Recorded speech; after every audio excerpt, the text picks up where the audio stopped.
guitar. What you got there, Steve? This is a Gibson Les Paul Standard Sunburst, but it's been modeled. It's not a collector's choice, but it's a Benchmade from Dave's Guitars. So what Dave did, Dave's Guitars in La Crosse.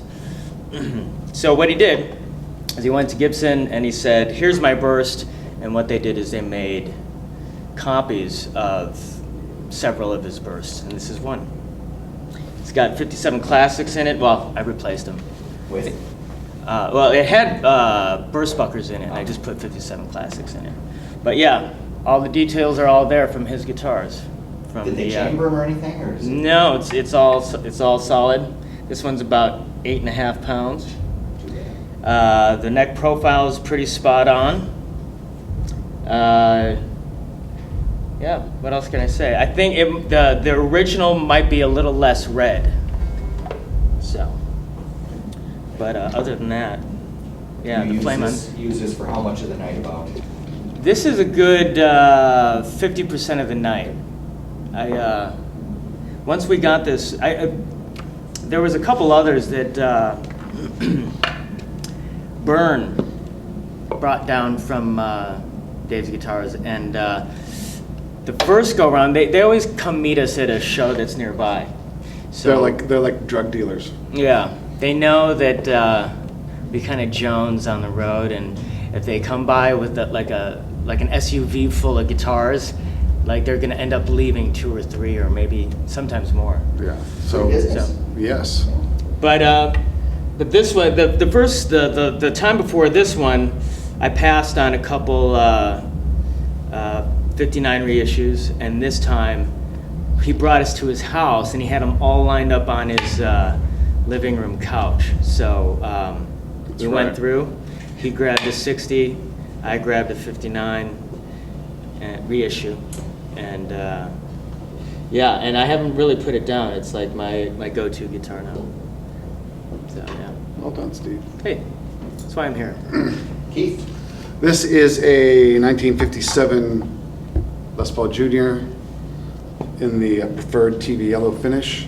I got this guitar from Dave Hinson at Killer Vintage a while back. This was leaning in the corner of the shop with a broken headstock wing, or ear, whatever you call it. And I said, "Oh, what's that over there?" And he said, "You don't want that guitar. That's the Vincent Van Gogh guitar," because it was missing its ear.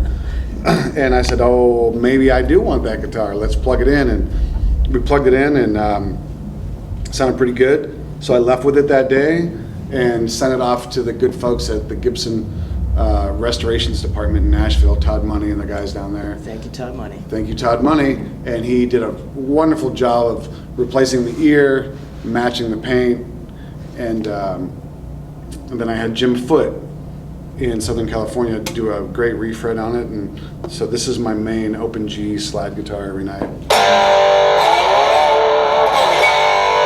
That kind of gets the job done. And I play this about half the show. When I'm not playing in standard tuning, this guitar gets the call, and I open the show with it every night.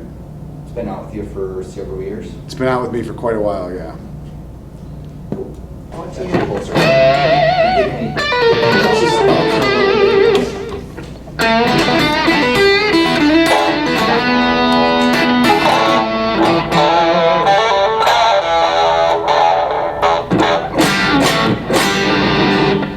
Okay. What you got there, Steve? Well, this here is my 1957. No, this is a '74 Les Paul, and it's a workhorse. It's been beat to shit. The neck has been, or the headstock's been snapped 3 times. Twice by me, once by the previous owner, and I use this in place of my 60, which I don't. It's winter right now, 2014, and it's really cold. So I didn't want to bring out my 60, and he brought his burst. So now I feel silly, but big pussy over here. Not true. But yeah, so I use this in place of that. It's yeah, now that it's already been broken, I don't care. So, I mean, if you look at it, it's just been beat, been refretted and repaired. Look at that. Mm. So, Don't but lose your yeah. head. Which songs do we hear it on live? I use this one around Sorry. What else? The Truth. Right in that block there, the slow Everything. So.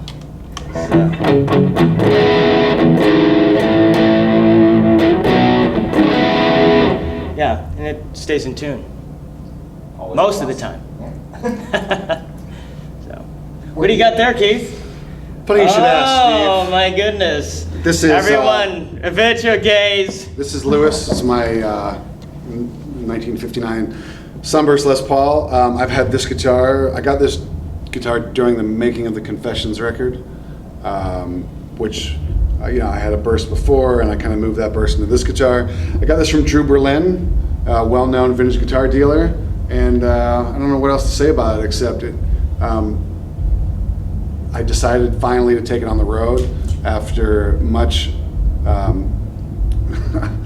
after many conversations with guys that are actually traveling with their guitars, and I'm really glad that I did. I play this guitar every song that is in standard tuning that I do, and so it's probably 50-60% of the night. I can tell you this: I can play 8 songs in a row on this guitar, and it never goes out of tune, which is just insane to me because it's such an old guitar. But this is Lewis, and I'm working with Gibson right now on doing a collector's choice on this guitar, so that should be out in the spring, early summer, and there it is.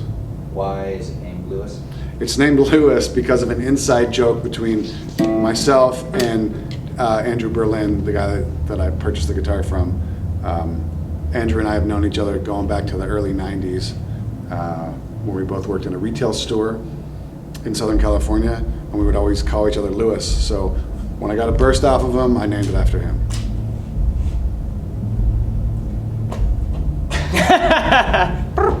Picking on Lewis, huh? Yeah. Who was Lewis? There is no Lewis. Oh, okay. Lewis was short for loser, but instead of calling each other loser in front of people. What you got there, Steve? This here is my 1907, because Gibson made SGs in the early 1900s. A lot of people Yes. don't know that. Yeah. Was the turn of the century futuristic model Sure was. Well, Robert Johnson used one. exclusively, Yeah. and Mudfoot Taylor, I think. Mudfoot Taylor. Yeah, Yeah. it's all over.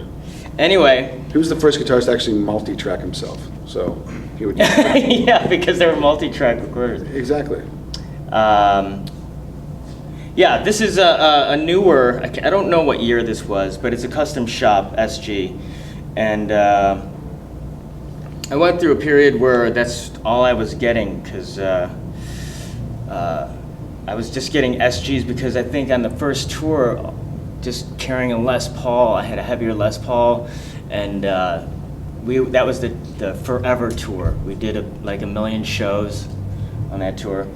And I switched to SGs for a minute, and this was one of them. And then Bill Nash refinished this for me because I had a couple. This was actually originally white, and but yeah, plays great, sounds great. The pickups in it are, I believe, WCRs. The Cherrybuckers. Cherrybucker? Yeah, Cherrybucker. Something like that. Custom made for those fools in Buckcherry. Right. What do you got there? Oh, this? Yes. This is a 2006 Zemaitis replica of the Ron Wood guitar. And I have a few vintage Zemaitis guitars. I didn't really want to take them on the road. I got hooked up with the Zemaitis guys right around the release of our 15 record in 2005. And they were kind enough to go into the custom shop and make me whatever I wanted. And I said, make me a replica of Ronnie's guitar. And this is what they made. It's got custom engraving on it with the Flying Dragon by Danny O'Brien, who engraved all the original Zemaitises. And this has been one of my main guitars ever since then. As you can see, I got this guitar brand new, and all the wear on it is honest wear from actually playing it. And it's tuned to open G, and it's got WCR Goodwood pickups, the old Goodwood pickups when we first got hooked up with Jim. He was making that pickup called the Goodwood. So there's 3 bridge pickups in it, and that's kind of the extent of it. Open G, is that a slide, or is it just keep? Sometimes when I play in the G tuning, I don't play slide. Okay. On the guitars that I do play slide on, the action is a little bit higher. So this one has a normal playing action for me, but it's in G. So that's that.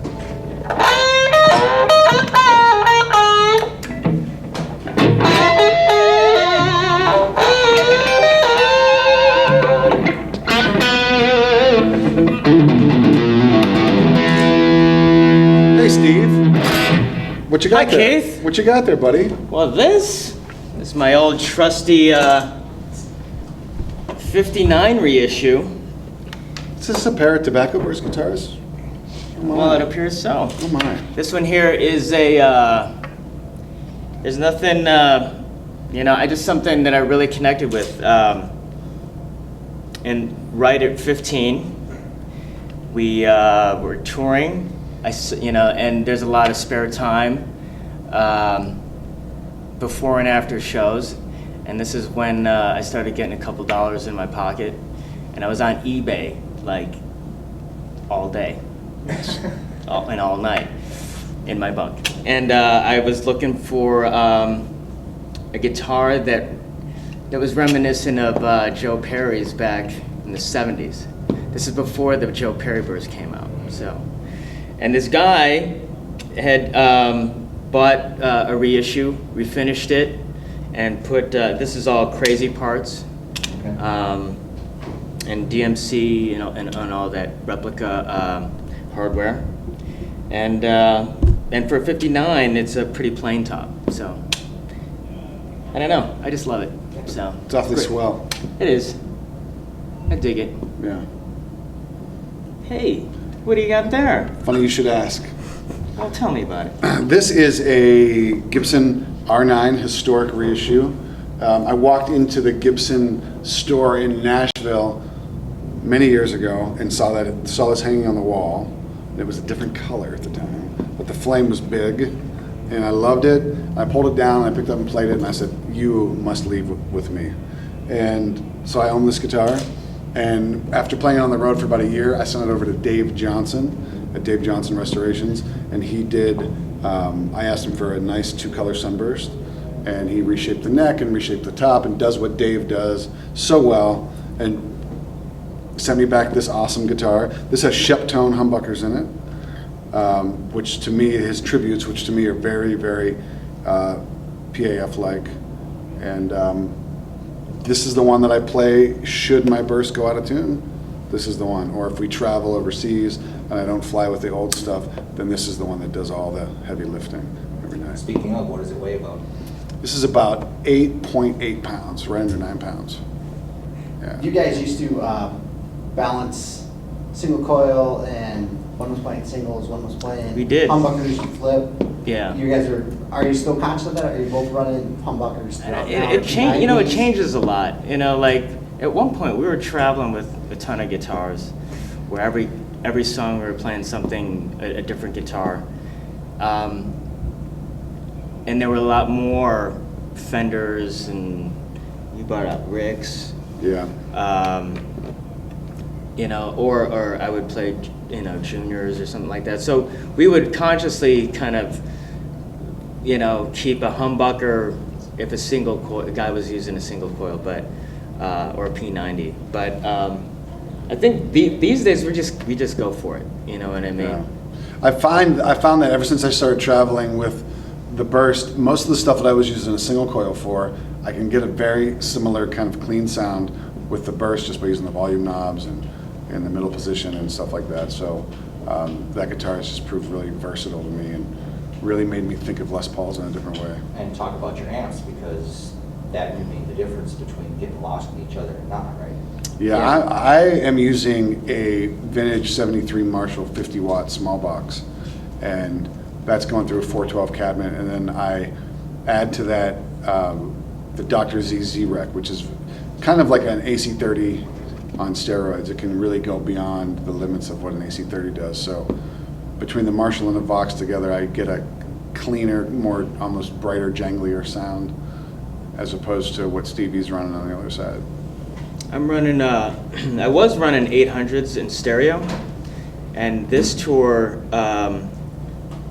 I got a Silver Jubilee. I've got two of them, but I just run one. One's for backup. And I'm just keeping it simple. I've got a Klon pedal for solos and an MXR phase shifter and a wah pedal, but I'm just keeping it pretty simple these days. Keith, signal chain. Signal chain is really simple. 99% of the time it's dry straight into the amps.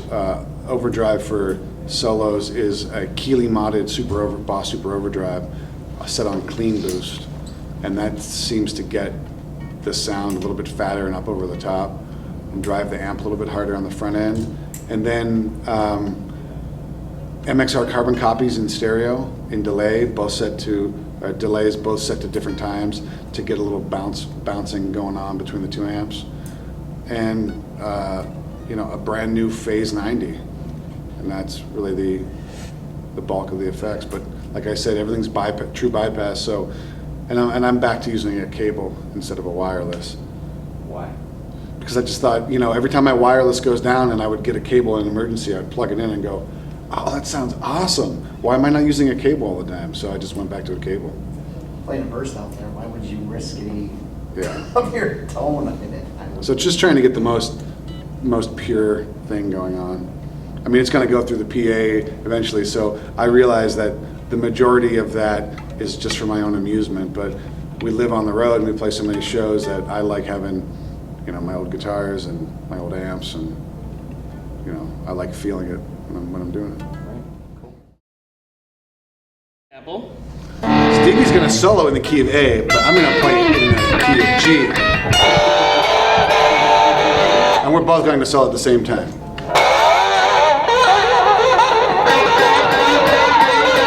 Thank you. Indeed. You won't learn this at MI or out of any book. Certain things you can't teach: feel, tone, no choice, Or bad note choice. haberdashery. Did you get all that?